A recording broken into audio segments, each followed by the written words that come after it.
Hello, class, and welcome to lesson 1.7. It is definitely going to be an interesting lesson today. And to rephrase Sesame Street, today's lesson will be brought to you by the letter K. Stay tuned for that craziness. You're going to understand it when we're done. All right, before we get to the letter K in our new lesson, let's just take a look at some warm-ups here, ladies and gentlemen. So let's take a look. Questions are from last night's homework handout. So just to make sure we're on the right track, if you didn't check the website, here are our solutions. The questions asked you to tell me, hey, what your parent function is and what each cause, okay? So what each thing does. So I'll do a couple here, ladies and gentlemen, just to save time because it is a lengthy question, a lengthy lesson today. So let's take a look at A. The parent function, ladies and gentlemen, f at x equals x squared. Okay, then based on that equation, what is the a, d, and c value? So a equals -1/2. So what does that tell us? It tells us it reflects the x-axis. Okay. C equals -1. That tells us it's a vertical translation. And that's going to go up 1. Okay, and D equals 5, and that's a horizontal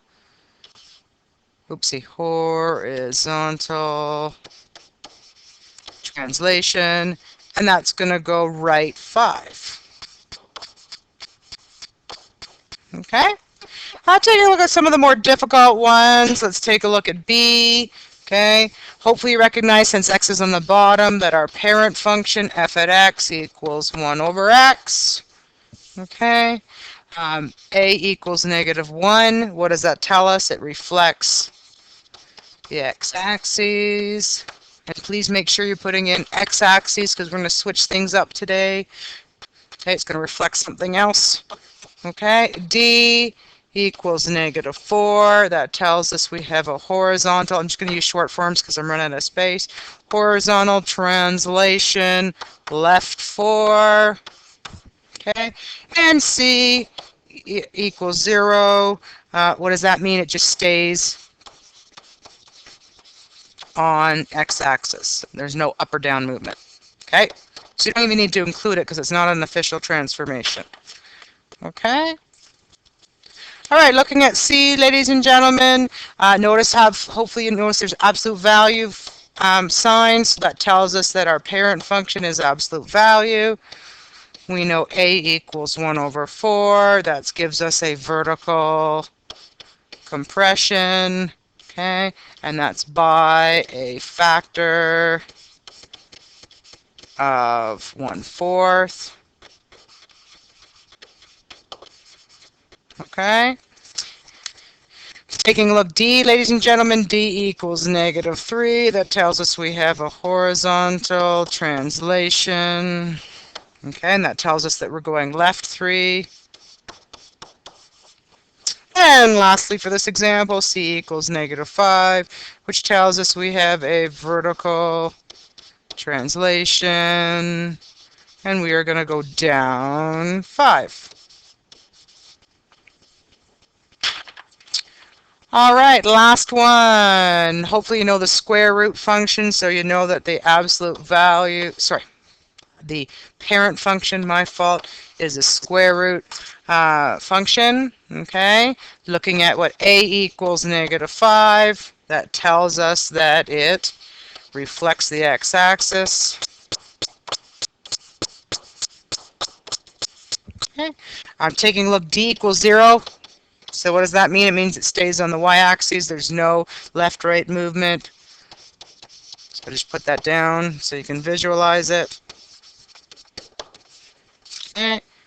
And C equals -2. That tells us we have a vertical translation down 2. All right, I just need to pause for a second. I'll be right back with you. All right, ladies and gentlemen, I just want to ask you to stop the video right now and go and see if you can find an elastic in your house. Because before we get through our lesson, I would like you to have an elastic, which would be a good visual for you to understand how to take a look at where we're taking our next step today. All right, so pause, get an elastic, and I'll meet you on the next page here. All right, so ladies and gentlemen, take your elastic and just set it down. And when it sets down, normally it's kind of like a circle. It's not being stretched in either direction. But I want you to visualize is what happens when we do a vertical stretch. This is A. This is what we have done in the past. And what we're going to compare it to today, ladies and gentlemen, is a new letter called K. Okay, so we've done the vertical stretch and compression. Now we're going to take a look. What happens when we stretch it horizontally? What happens when we compress it horizontally? But I want to just back up and do some of these steps from the letters we're already familiar with, which is A, before we deal with K. All right, so what do things look like? If we're asked to do a vertical stretch, ladies and gentlemen, that means we're going to stretch top and bottom. So take your elastic, ladies and gentlemen, and stretch it top and bottom. Pull it. So what you should notice is that your elastic should look like that. Okay? That occurs, ladies and gentlemen, when the absolute value of A is greater than 1. Okay? That's something, again, we should already know. Okay? Now, a vertical compression means really we're taking our elastic and we're pushing it inward. We're compressing it in. So when we compress it in, ladies and gentlemen, it's going to look flat like this, like a pancake. Okay? And that's when the absolute value of A is less than 1. All right? Okay? And the other thing we want to remember, guys, is when A is negative, it reflects the x-axis. Okay? All right. Now that we've got some background information of that, let's explore the horizontal compression. This is new. This is the letter K. Okay? And we're going to read in our notes, ladies and gentlemen, in a couple of minutes, that when we're dealing with K, it's always based on a factor. So we always say a factor of 3 or a factor of a third. This is always based on a factor of 1 over the absolute value of K. We'll go over that in detail on our note. I just want you to have it here so you know that it's going to be 1 over. All right, let's take your elastic, ladies and gentlemen, and we're going to do a horizontal stretch. What does that mean? If you've got your elastic, I want you in front of you, I want you to stretch it in the horizontal way.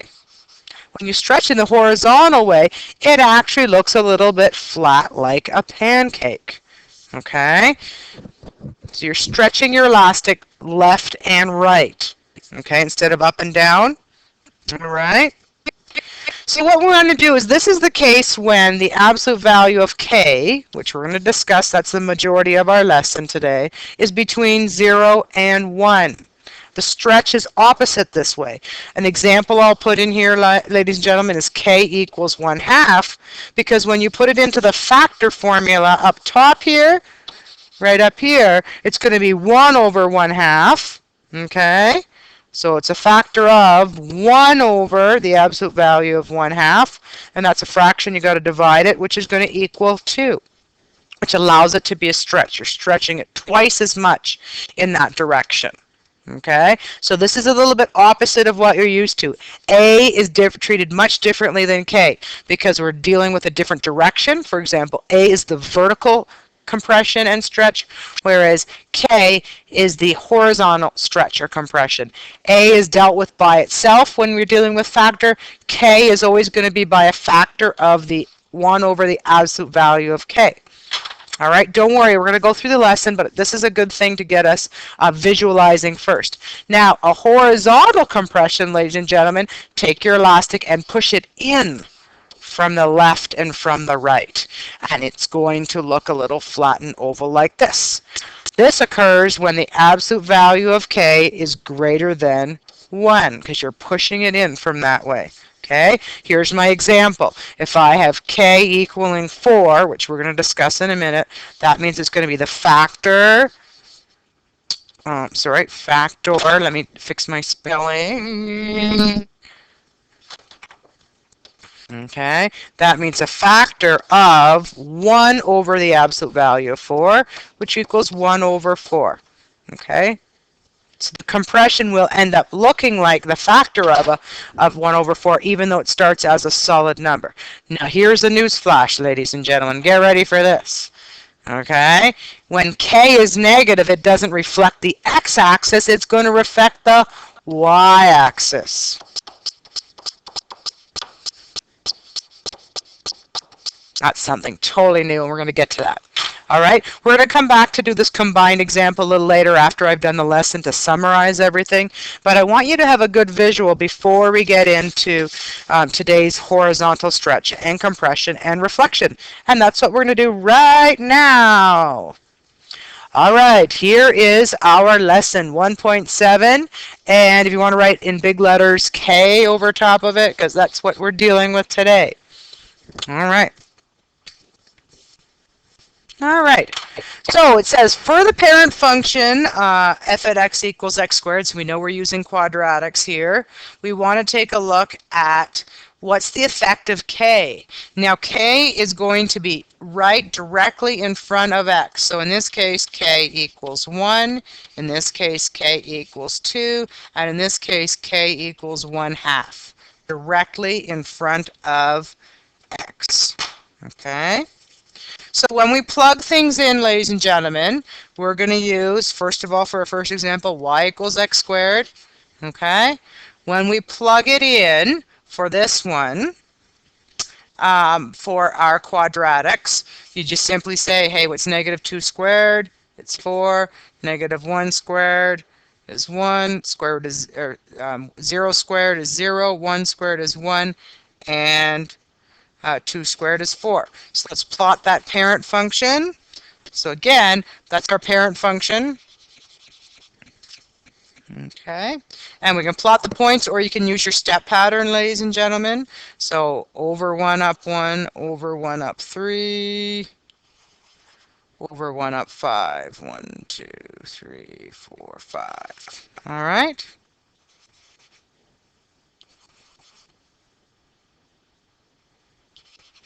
Okay.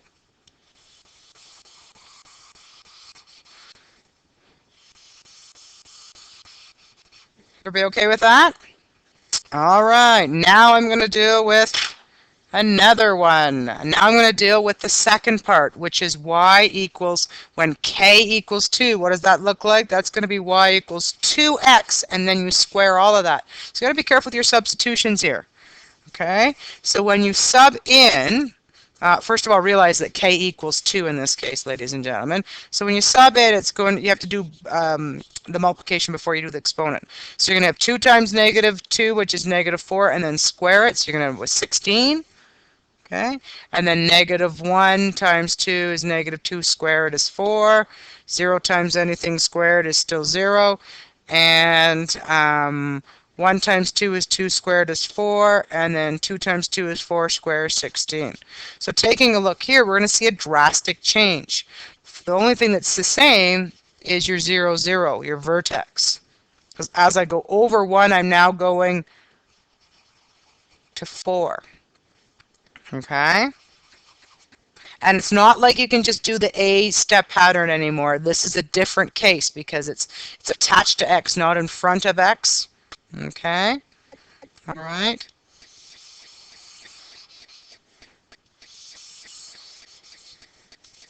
Okay. I apologize. I have one in the wrong spot here. Let me fix that up.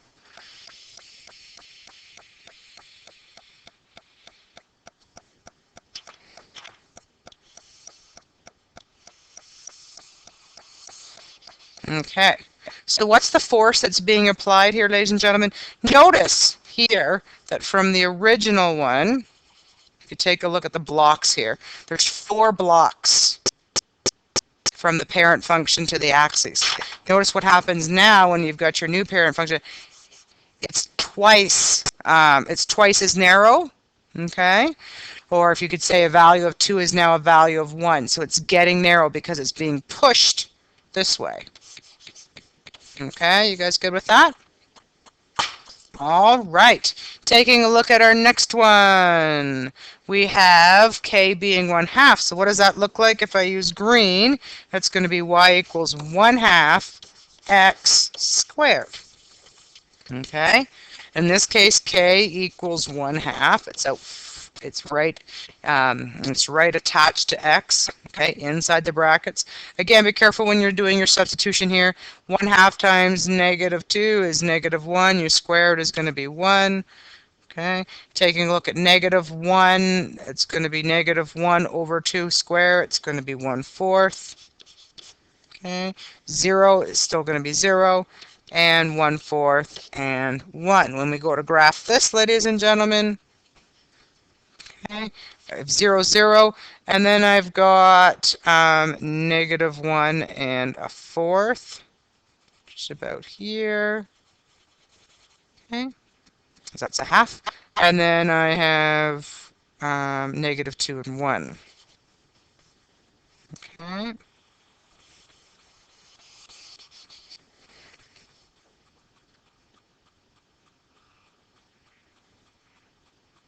Okay, do the same on the other side. Sorry, I paused there. Should be right there, yeah. And -2 and 1.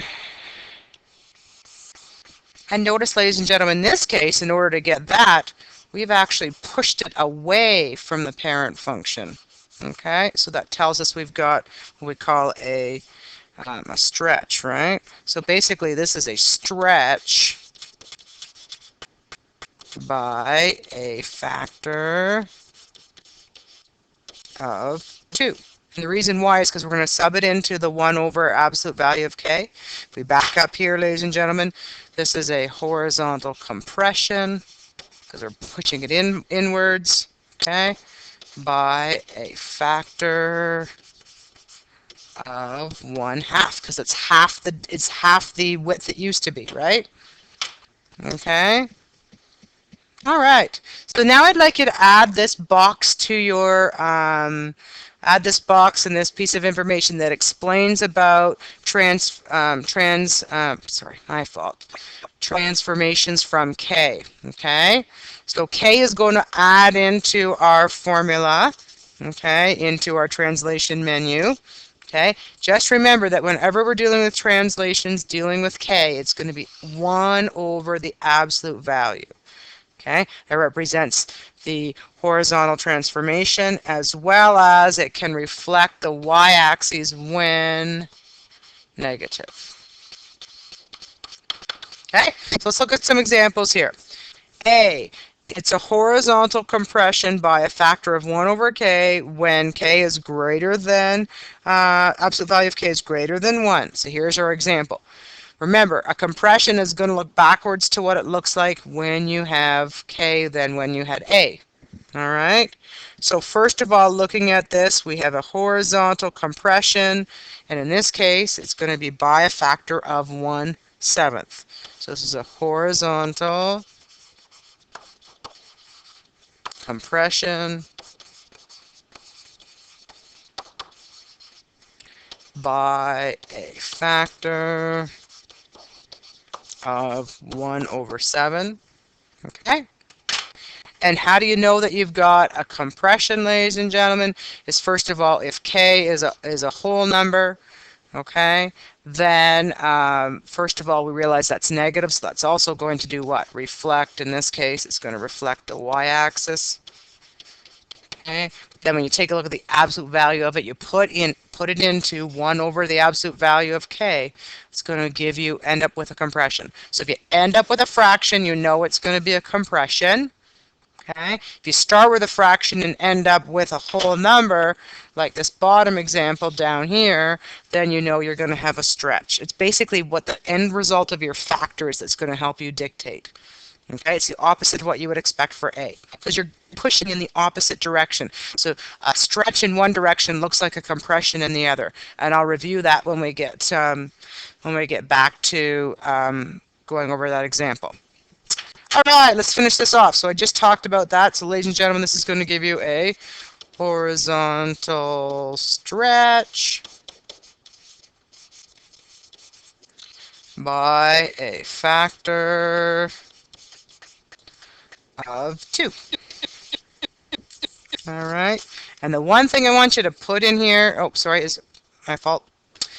Next thing is if k is less than 0, like it was in that example, it reflects the y-axis. Okay, so it mirrors the the vertical y-axis if it's negative. Okay, the other thing I want you to write in this box, and make sure you do this because on unit tests I find out people forget to do this.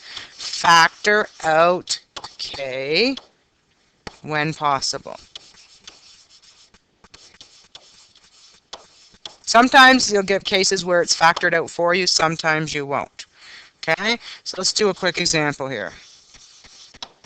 Okay, so if I have f at x equals the absolute value of, the square root of 5 minus x.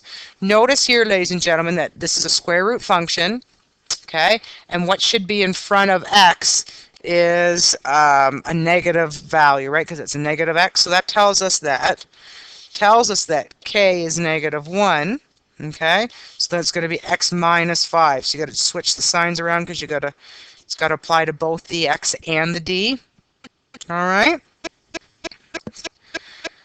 Another example would be if I had f at x, I'll do example 1, example 2, if I had f at x equals something like 3 times 2x minus 4 squared plus 5. This is a quadratic example. Okay, so a is 3, guys. Okay, but looking here, x is not by itself. So we're going to add a big bracket and say, hey, k is 2.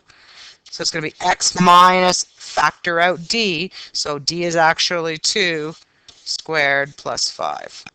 Okay, that's what the most common mistake is on an exam or a unit test. They didn't factor out k. Because if you don't factor out k, it affects your d value. So just remember, factor out k. All right, let's keep moving on. On a separate set of axes, on a separate set of axes, graph these. We're going to graph them all together, actually, because I think it looks better. So if you have a grid, just grab one like this, or just use the lesson, whatever we're looking at. Now, ladies and gentlemen, when we select values for square root function, we want to choose ones that are easy and that will fit in nice and easy. So, for example, I know the square root of 0 is 0. Square root of 1 is 1. What's my next value that has an even root? It's 4. And then next one is 9. Okay, so when I sub in, I'm going to have 0, 1, 2, and 3. So let's take a look at what that looks like, ladies and gentlemen. So we have ordered pair 0, 0. We have ordered pair 1, 1. And we have ordered pair 2, 4. I apologize, 4, 2. I'm going the wrong way. 4, 2. My fault, guys. And then we have ordered pair 9 and 3. All right. So that's what our square root parent function looks like. Okay. Now we're going to take a look what happens. And notice the point, ladies and gentlemen. 1, 1. That's a key point. Okay. We're going to see what happens to that key point 1, 1 when we apply k to it. Okay? Taking a look at the second example. I'm going to use this, I'd like to say use the same values, 0, 1, 4, and 9, but we've got to make sure that things go in evenly. 0 times 2 is still 0, square root is 0. Now what number should I sub in for x so that I end up with something I can take the square root of? For example, if I let x equal 1/2, 1/2 times 2 is 1, square root of 1 is 1. Okay? And instead of using 4, I'm going to say, hey, how do I get this whole square root to be 4? I'm going to allow it to be 2, because 2 times 2 gives you 4. Square root of 4 is 2. And the last one I'm going to do, how do I get 9 in here? I'm going to let it be 9 over 2. Okay? So taking the square root of that, when you 9 over 2 times 2, the 2's cancel. That's basically how I'm coming up with that. Square root of that's going to be 3. Okay? So let's take a look at what that graph looks like. Okay, so we've got 0, 0. We have a half and 1. Okay, so a half and 1. We have 2 and 2. And we have 4 and a half and 3.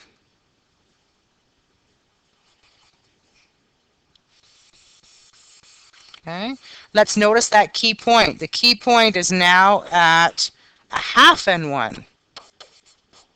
That tells us that it's been a shift. Okay, all right. Okay. Sorry, just give me a second.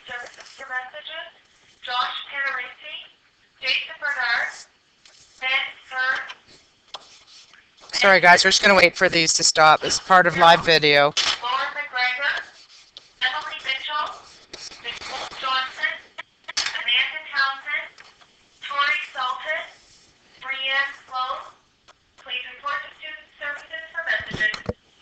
All right, so hopefully we don't have too many interruptions here, guys. So C, let's take a look here. 0 is a good value to start with because whenever you plug it in, square root of 0 is 0.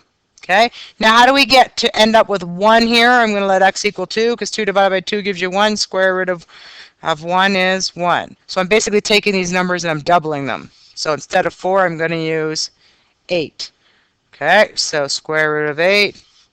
Sorry, put that in. 8 square root of 4 is 2. And I'm going to use 18, which we won't be able to graph, but it'll give me a value of 3. Taking a look what's happening there, ladies and gentlemen. We have 0, 0. Okay. And then we've got 2 and 1. And then we've got 8 and 2.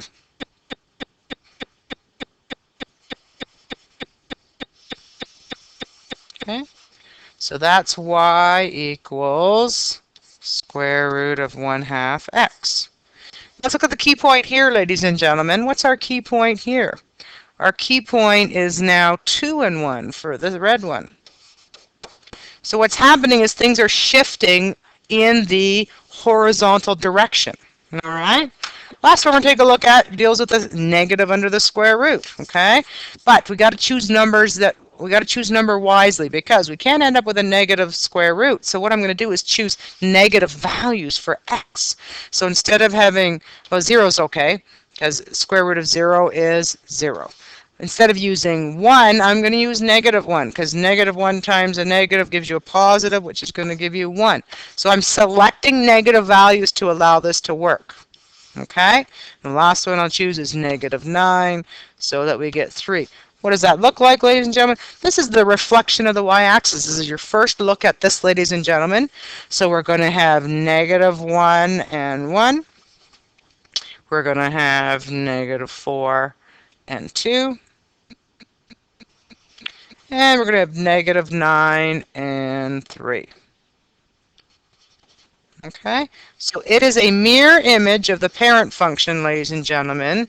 It just, of the green one, it just has been reflected by the y-axis, and that's y equals absolute value of negative x. All right, let's do a summary, ladies and gentlemen. Now you're going to see this is the completed formula. Okay, and now we've got all the letters. I promise you I'm not adding any more letters into this formula. Okay, but you will need to use that formula for every unit for the rest of the course. Okay, so make sure you've got that understanding what the letters represent. So let's break it down into our 3 letters. Let's deal with A first of all. Okay, so A, if it's less than 0, remember that's another way of saying it's negative. And if A is negative, just remember, what does it do, guys? It reflects the x-axis. Okay, this is a good summary to remember and to study for, guys. So I've maybe put down here, study for test and exam. Okay, the more you practice with these, the better it'll get. Okay, A is our vertical stretch. And the first one. And this is going to be by a factor of the absolute value of A.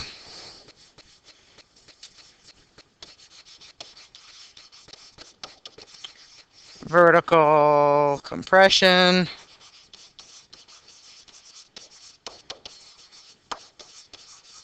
by a factor of A. All right, that's A. Everybody okay with A? That's the vertical. Okay, now we're going to deal with K. K is our new letter for today. If K is less than 0, i.e. K is negative, okay, instead of reflecting the x-axis, it reflects the y one, like that last example we just took a look. Reflects the y-axis. Okay? If K is, the absolute value of K is greater than 0, that's called a horizontal compression.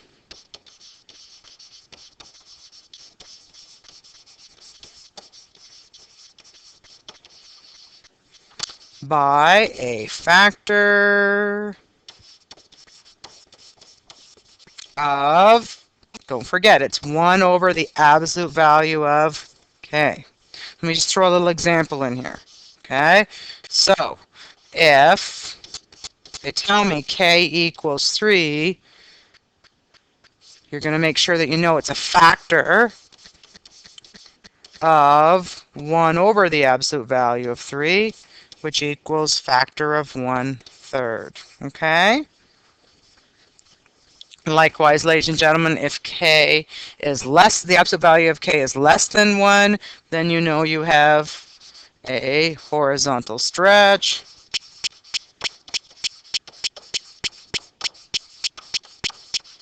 Okay, by a factor of 1 over absolute value of K.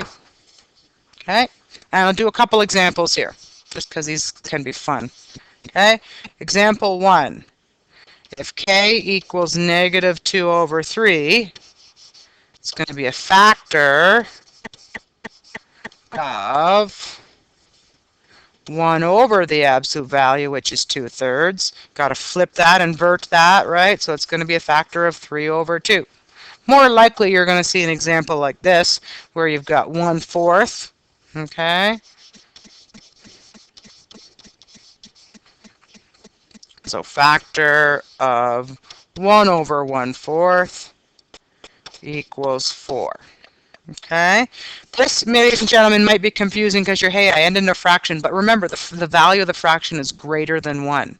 Okay, so that tells you it's a stretch. Okay, still greater than 1.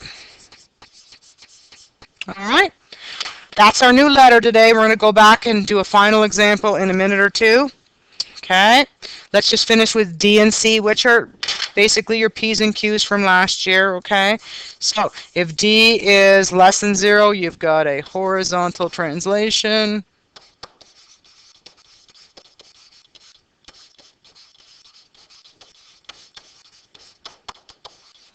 Okay, and that's D, absolute value of D units left.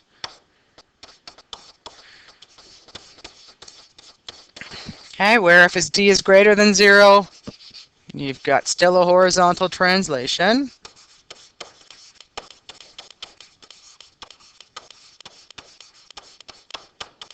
That's going to be absolute value of D units right. Can you see I'm in that funny spot on my smartboard? Okay. And C, that's your vertical. Okay.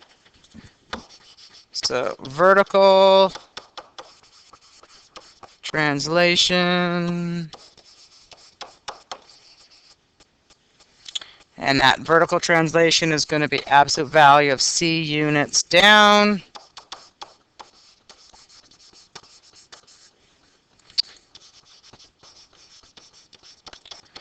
And if C is greater than 0, we got a vertical translation. Absolute value C units up.